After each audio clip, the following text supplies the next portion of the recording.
Praise the lord. ఫిబ్రవరి 3వ తేదీ 2025. ఈరోజు దేవుని వాగ్దానము. 10,000 మంది దండెత్తి నా మీదకి వచ్చి మోహరించినను నేను భయపడను. కీర్తనల గ్రంథము 3వ అధ్యాయం 6వ వచనం. ఈ వాక్యం ద్వారా మనం తెలుసుకోవాల్సిన విషయం ఏంటంటే, దావీదు జీవితంలో ఒంటరిగా మిగిలిపోయిన సందర్భాలు చాలా ఉన్నాయి. 10,000 మంది నా మీదకు వచ్చినను నేను భయపడనని చాలా ధైర్యంగా చెప్తున్నాడు. అంటే సంఖ్యపరంగా ఎంతమంది నా మీదకు వచ్చినా నేను భయపడేది లేదు అని చెప్తున్నాడు. ఎందుకంటే ఇదే అధ్యాయం 5వ వచనంలో యెహోవా నాకు ఆధారంగా ఉన్నాడని విశ్వాసంతో మాట్లాడుతున్నట్లు మనం చూస్తాం. మన జీవితంలో కూడా ఇలాంటి మాట తీరు ఉండాలి. ప్రభువును బట్టి ధైర్యం తెచ్చుకునే వారిగా మనం ఉండాలి.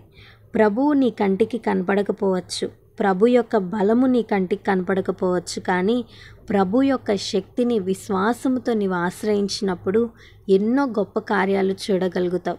ఈ ఉదయకాల సమయంలో శత్రువులు నీ మీద దాడి చేస్తున్నారా? ఒకటి కోలుకునేసరికి ఇంకొకటి వస్తుందని బాధపడుతున్నావా? నీవు కూడా నోరు తెరిచి మాట చెప్పు. ఎంతమంది నా మీదకు వచ్చినా నేను భయపడనని చెప్పు. ఎందుకంటే మన ఆధారము నరులు కాదు, దేవుడే మన ఆధారం. సర్వాధికారము కలిగిన దేవుడు, భూమ్యాకాశములను సృజించిన దేవుడు, సాతానును తన కాళ్ళ క్రింద తొక్కిన దేవుడు మనతో కూడా ఉన్నాడు.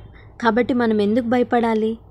భయము మనల్ని నష్టపోయే వారిగా చేస్తుంది, దేవుని శక్తిని అనుభవించకుండా చేస్తుంది, చేతగాని వారిగా చేస్తుంది. కాబట్టి భయాన్ని వదిలిపెట్టి ధైర్యంగా ఉందాం. దావీదు దేవుని మీద ఆధారపడినప్పుడు ప్రతి విషయంలో ఎలా అయితే విజయాన్ని పొందుకున్నాడో అదేవిధంగా మనం కూడా దేవుని మీద ఆధారపడతాం. ఆనాడు దావీదుకు తోడై ఉన్న దేవుడే ఈరోజు మనకు తోడై ఉన్నాడు.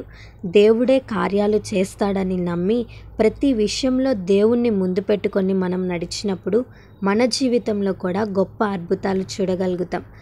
ఈ వాగ్దానం దేవుడు మన అందరి జీవితంలో నెరవేర్చునుగాక. ఆమెన్. ఈ వీడియో మీకు దీవెనకరంగా ఆశీర్వాదకరంగా అనిపించినట్లయితే లైక్ చేయండి, షేర్ చేయండి, కామెంట్ చేయండి, సబ్స్క్రైబ్ చేసుకోండి. మీ ప్రార్థన అవసరతలను మాకు కామెంట్ రూపంలో తెలపండి. మీ కొరకు తప్పక ప్రార్థిస్తాం. God bless you.